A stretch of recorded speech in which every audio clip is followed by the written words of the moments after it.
வணக்கம் மக்களே. இந்த வீடியோ பதிவில் சுக்கிரன் வக்ரமாகிறதுனால கன்னி ராசிக்காரர்களுக்கு என்னென்னலாம் பலன்கள் நடக்க போகுது அப்படின்றத பார்ப்போம்.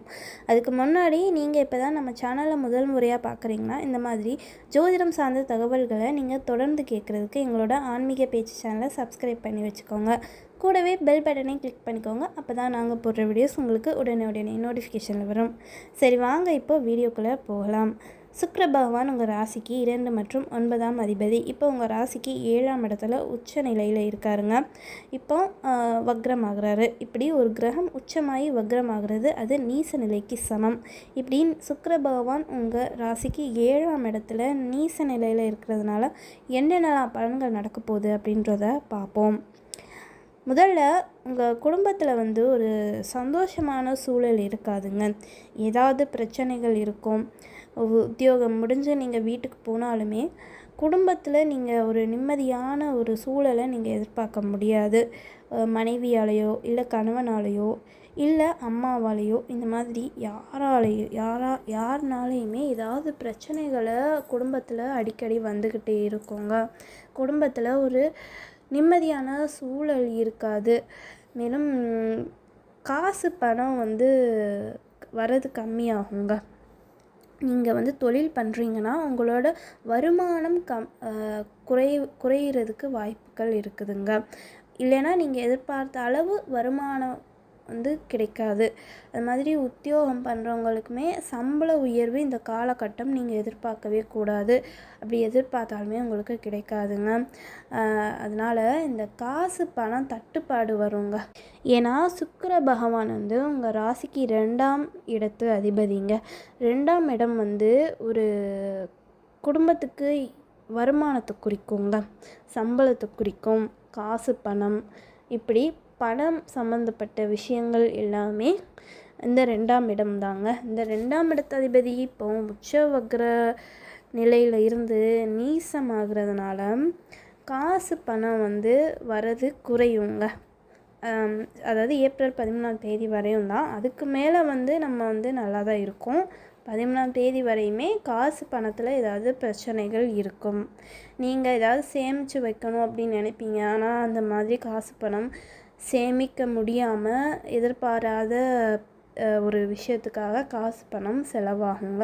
இந்த மாதிரி காசு பணம் கையில் தங்காமல் இருக்கக்கூடிய சூழலும் ஏற்படும். அது மாதிரி நீங்கள் பேசுகிற வார்த்தைகளில் கவனமாக இருக்கணும்.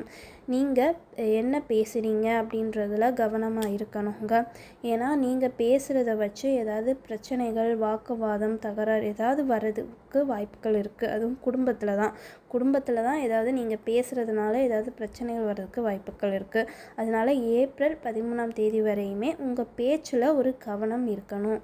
மேலும் சில பேருக்கு குடும்பத்தில் ஏதாவது சண்டை போட்டு குடும்பத்தை விட்டு பிரிஞ்சு போகிற சூழல் கூட ஏற்படுறதுக்கு வாய்ப்புகள் இருக்குதுங்க. மேலும் இந்த காலகட்டத்தில் உங்கள் அப்பாவோட ஹெல்த்தை நீங்கள் பார்த்துக்கணுங்க. ஏன்னா அப்பாவுக்கு ஏதாவது உடல்நலக்குறைவு வர்றதுக்கு வாய்ப்புகள் இருக்குது. அதனால் அப்பாவை நீங்கள் நல்லா பார்த்துக்கணும். அது மாதிரி குடும்ப ரீதியாகவோ இல்லை உத்தியோகம் சார்ந்தோ இல்லை தொழில் சார்ந்தோ நீங்கள் எந்த பெரிய முடிவுகளுமே எடுக்கக்கூடாது. அது உங்களுக்கு சாதகமாகவும் அமையாதுங்க. இப்படி பெரிய முடிவுகள் எடுத்தாலுமே உங்களுக்கு அது சாதகமாக அமையாது. அதனால் ஏப்ரல் 13ஆம் தேதி வரையுமே கொஞ்சம் பொறுங்க. ஏப்ரல் 13ஆம் தேதிக்கு மேலே நீங்கள் எந்த பெரிய முடிவுகள் வேணாலுமே எடுத்துக்கலாங்க. ஏன்னா ஒருத்தவங்களோட வாழ்க்கையில் ஒரு விஷயம், அவங்களுக்கு பிடித்த விஷயம் இல்லை நல்ல காரியங்கள் ஒரு வாழ்க்கையில் நடக்கணும்னா அதுக்கு 9ஆம் அதிபதியான பாக்கியாதிபதி நல்ல நிலைமையில் இருக்கணுங்க. அப்படி நல்ல நிலைமையில் இருந்தால் தான் அந்த நேரம், அந்த காலகட்டத்தில் அந்த நல்ல காரியங்கள் நடக்கும். இப்போ அந்த பாக்கியாதிபதியான சுக்கிரன் வக்ரமாகி உச்சமாகி வக்ரமாகி நீச நிலையில் இருக்கிறதுனால அந்த மாதிரியான நல்ல காரியங்கள், நீங்கள் எதிர்பார்த்த காரியங்கள் எல்லாமே கொஞ்சம் தாமதமாக தாங்க இருக்கும். அதனால் அந்த ஏப்ரல் 13ஆம் தேதிக்கு மேலே நீங்கள் நல்ல காரியங்களை நீங்கள் ஆரம்பிக்கலாம். அதுக்கான ஏற்பாடுகளை நீங்கள் செய்யலாங்க. அதனால் கொஞ்சம் பொறுமையாக தான் இருக்கணும் ஏப்ரல் 13ஆம் தேதி வரையுமே. நல்ல காரியங்கள் அப்படின்னு நம்ம சொல்கிறது என்னென்னா திருமணம், மேரேஜ் பண்ணி வைக்கிறது, வீடு பால் காய்ச்சுறது, புது வீடு கட்டுறதுக்காக ஆரம்பிக்கிறது, இல்லை நிலம் வாங்குறதுக்காக ஒரு முயற்சியில் ஈடுபடுறது, இந்த மாதிரியான நல்ல காரியங்கள் நீங்கள் ஏதாவது செய்யணும் அப்படின்னு நினச்சிங்கன்னா அதில் கொஞ்சம் தடங்கள் வர்றதுக்கு வாய்ப்புகள் இருக்குதுங்க. அதனால் ஏப்ரல் 13ஆம் தேதிக்கு மேலே அந்த மாதிரியான காரியங்கள் நீங்கள் ஏற்பாடு செய்யலாம். மேலும் உங்கள் ராசிக்கு 7ஆம் இடத்துல சுக்கிரன் நீசமாகி இருக்கிறதுனால திருமண வாழ்க்கை நல்லா இருக்காதுங்க. ஹஸ்பண்ட் அண்ட் ஒய்ஃப்குள்ளே ஏதாவது தேவையில்லாத பிரச்சனைகள் வருங்க.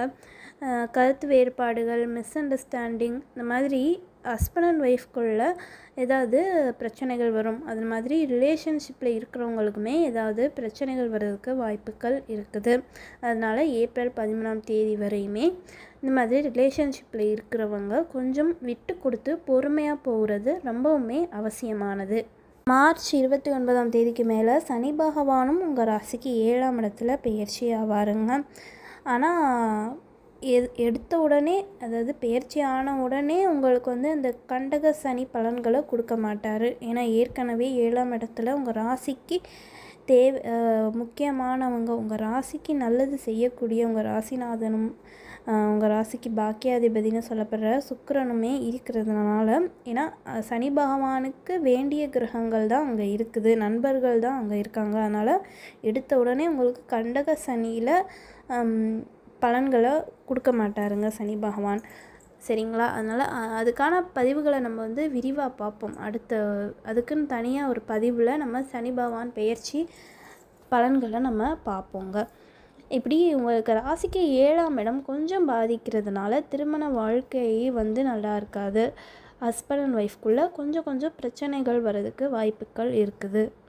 அது மாதிரி பெண்கள் விஷயத்துலையுமே நீங்கள் கொஞ்சம் கவனமாக தாங்க இருக்கணும். அது மனைவியாக இருந்தாலும் சரி, இல்லை அம்மாவாக இருந்தாலும் சரி, இல்லை வேலை பார்க்குற இடத்துலையோ, இல்லை தொழில் செய்கிற இடத்துலையோ, எந்த பெண்களாக இருந்தாலும் சரி, பெண்களால் ஏதாவது பிரச்சனைகளை சந்திக்கக்கூடிய சூழல் ஏற்படுறதுக்கு வாய்ப்புகள் இருக்குது. அதனால் பெண்கள் விஷயத்தில் நீங்கள் கொஞ்சம் கவனமாகத்தான் இருக்கணும்.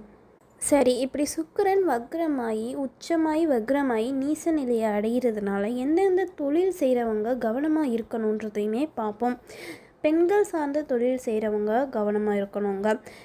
பியூட்டிஷியன், கலைத்துறையில் இருக்கிறவங்க, சினிமா ஆர்டிஸ்ட்டு, சீரியல் ஆர்டிஸ்ட்டு, பெண்கள் சார்ந்த பொருட்களை தொழில் உற்பத்தி பண்ணுறவங்க, தொழில் செய்கிறவங்க, அந்த பொருட்களை வியாபாரம் செய்கிறவங்க, இந்த மாதிரி பெண்கள் சார்ந்த துறையில் இருக்கிறவங்க இந்த ஏப்ரல் 13ஆம் தேதி வரையுமே தொழிலையுமே உத்தியோகத்துலையுமே நீங்கள் கவனமாக இருக்கணும். ஏதாவது பிரச்சனைகளை சந்திக்கக்கூடிய சூழல் இருக்குதுங்க. அது மாதிரி தொழிலையுமே நீங்கள் எதிர்பார்த்த அளவு வளர்ச்சி இருக்காது. அதாவது இந்த மாதிரி பெண்கள் சார்ந்த தொழில் செய்கிறவங்களுக்கு இந்த காலகட்டம் கொஞ்சம் தொழில் மந்தமாகத்தான் இருக்கும். நீங்கள் எதிர்பார்த்த அளவு லாபம் கிடைக்காது. அதனால் ஏப்ரல் 13ஆம் தேதிக்கு மேலே நீங்கள் தொழிலில் நல்ல ஒரு வளர்ச்சியையும் முன்னேற்றத்தையும் லாபத்தையுமே நீங்கள் எதிர்பார்க்கலாம். உத்தியோகம் பண்ணுறவங்களுக்குமே சம்பள உயர்வுன்றது ஏப்ரல் 13ஆம் தேதி வரையுமே இருக்காதுங்க. இப்போ ஏப்ரல் 13ஆம் தேதிக்கு மேலே தான் நீங்கள் எதிர்பார்த்த சம்பள உயர்வு ஏற்படுறதுக்கு வாய்ப்புகள் இருக்குது, சரிங்களா? சுக்கிரன் உச்சம் வக்ரமாகி நீச நிலையில் இருக்கிறதுனால இந்த மாதிரியான பலன்கள் தாங்க ஏற்படும். அதாவது கொஞ்சம் டல்லாக தான் இருக்கும். ஏன்னா சுக்கிரன் உங்கள் ராசிக்கு வேண்டப்பட்டவர், பாக்கியாதிபதி. அவர் நீச நிலையில் அடைகிறது நல்ல விஷயம் கிடையாது. இந்த மாதிரியான சுமாரான ஒரு சூழல் தான் இருக்கும். ஆஹா ஓஹோன்னா நீங்கள் எதிர்பார்க்க முடியாது ஏப்ரல் 13 வரையுமே. ஏப்ரல் 13ஆம் தேதிக்கு மேலே சுக்கிரன் வக்ர நிவர்த்தி ஆயிடுவாருங்க. அதுக்கு மேலே நம்ம என்னென்ன பலன்கள் வரும்ன்றதை நம்ம அடுத்தடுத்த பதிவுகளில் பார்ப்போம். எனவே அனைவரும் அனைத்து வளமும் செல்வமும் பெற்று வாழ்க வளமுடன். இந்த வீடியோ பதிவு பிடிச்சிருச்சுன்னா வீடியோவை லைக் பண்ணிக்கோங்க. இந்த மாதிரியான ஜோதிடம் சார்ந்த தகவல்களை நீங்கள் கேட்குறதுக்கு எங்களோட ஆன்மீக பேச்சு சேனலை சப்ஸ்கிரைப் பண்ணி வச்சுக்கோங்க. நன்றி.